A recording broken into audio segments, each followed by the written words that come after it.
Bonsoir.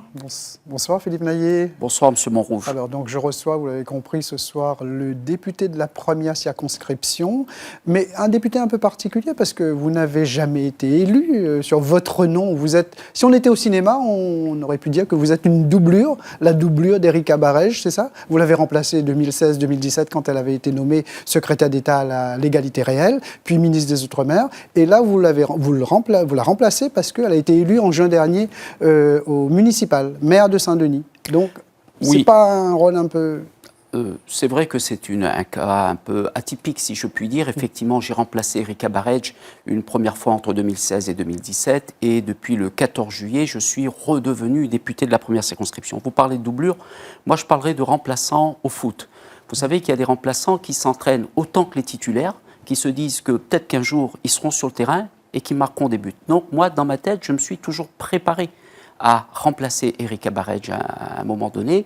C'est de nouveau le cas et j'essaie de faire du mieux possible mon travail de député. Vous avez donné la métaphore footballistique, mais en politique on appelle ça suppléant aussi, c'est ça Oui, mais je suis un suppléant qui est devenu titulaire. Donc il faut jouer comme un titulaire maintenant. C'est ce que je fais. Alors donc vous, votre travail, si je comprends bien, ça se passe surtout à Paris. Et là, avec la Covid, c'est un peu compliqué, non? C'est pas véritablement compliqué si on veut travailler. Ce qu'il faut savoir pour ceux qui nous regardent, c'est que toutes les commissions se font en visio. Moi, je suis membre de la commission des affaires économiques, j'en aurai encore une cette semaine, je la ferai en visio. Les rendez-vous, je les fais en visio.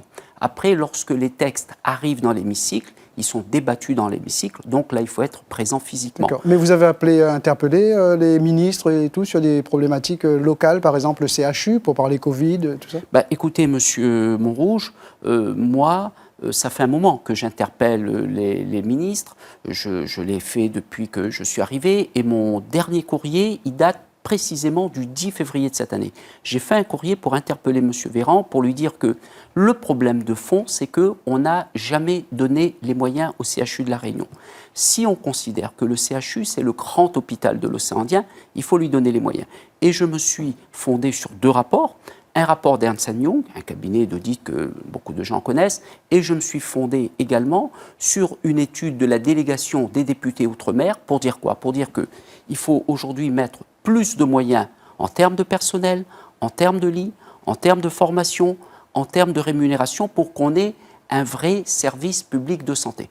J'ai écrit depuis le 10 février. Vous n'avez pas de réponse? Aujourd'hui, le 3 mars, si je ne m'abuse, je n'ai toujours pas de réponse. C'est proprement scandaleux. D'accord. Alors, vous êtes ici aussi pour parler beaucoup de politique locale, ça vous l'avez compris. Monsieur Naillet, vous êtes le patron du PS. On a tendance à l'oublier parfois, mais parce que peut-être il y en a beaucoup qui disent que c'est Gilbert Annette le vrai patron. Alors, j'entends souvent cette remarque de la part des commentateurs, mais moins de ceux qui connaissent comment ça fonctionne au sein de la fédération. Très rapidement, il y a un premier secrétaire, c'est moi. Oui, secrétaire fédéral. Il y a un premier secrétaire fédéral. Il y a des instances, des secrétaires fédéraux, des secrétaires de section. Il y a des militants et il y a les statuts du parti.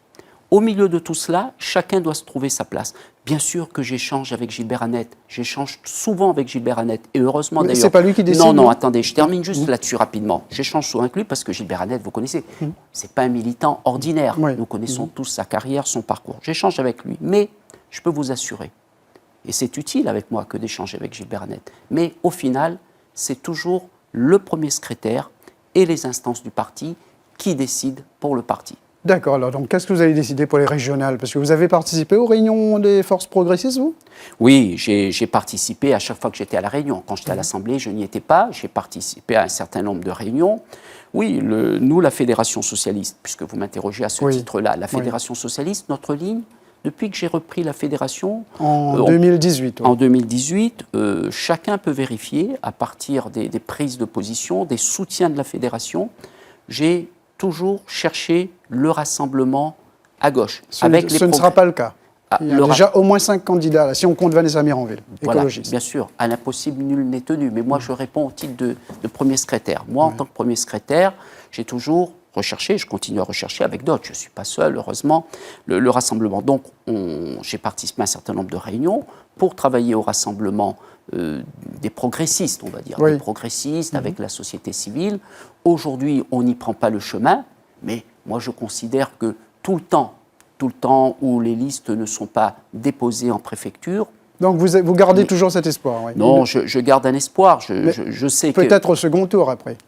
Si le rassemblement ne se fait pas au premier tour, il faut qu'il se fasse au deuxième tour, parce que l'essentiel, c'est quoi? C'est pas de nous retrouver entre nous. Ce qui compte aujourd'hui, ce que les Réunionnais attendent de nous dans cette situation inédite, dans cette situation de crise sanitaire, difficultés économiques, avec toutes les répercussions sociales que nous connaissons. Ce qu'ils attendent de nous, c'est qu'on se rassemble à un moment ou à un autre, qu'on ait un projet fort pour la Réunion, parce que nous sommes à une période nouvelle où il faudra enfin mettre le paquet sur la transition écologique, mettre le paquet sur la question des mobilités, sur la formation de nos jeunes, comment accompagner nos entreprises dans notre grand environnement indien-océanique. Donc voilà les véritables enjeux pour nous. En tout cas, moi je milite pour que si le rassemblement ne devait pas se faire au premier tour, pour qu'il se fasse au deuxième tour, parce qu'on est d'accord sur 2 points, je pense, tous ceux qui ont participé aux négociations sont d'accord sur 2 points.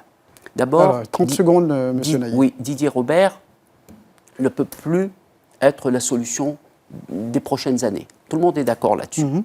La deuxième chose, c'est qu'il faut porter des solutions fortes. Donc, il faut qu'on se retrouve là-dessus. Mais Erika Barrage ou Huguette Bello? Moi, je pense que pour être présidente de région, d'abord pour être candidate, parce qu'avant d'être présidente, il faut être candidat ou candidate et gagner les élections. Dans la période actuelle, au vu de la situation actuelle, il faut avoir un certain nombre de qualités qui sont la compétence, je pense. La compétence, c'est la détermination. Indirectement, vous êtes en train de dire que Huguette Bello n'a pas la compétence? Non, je ne dis pas ça. Vous me demandez, j'y arrive, laissez-moi terminer. Je dis, il faut la... Non, jamais, je ne me permettrai pas.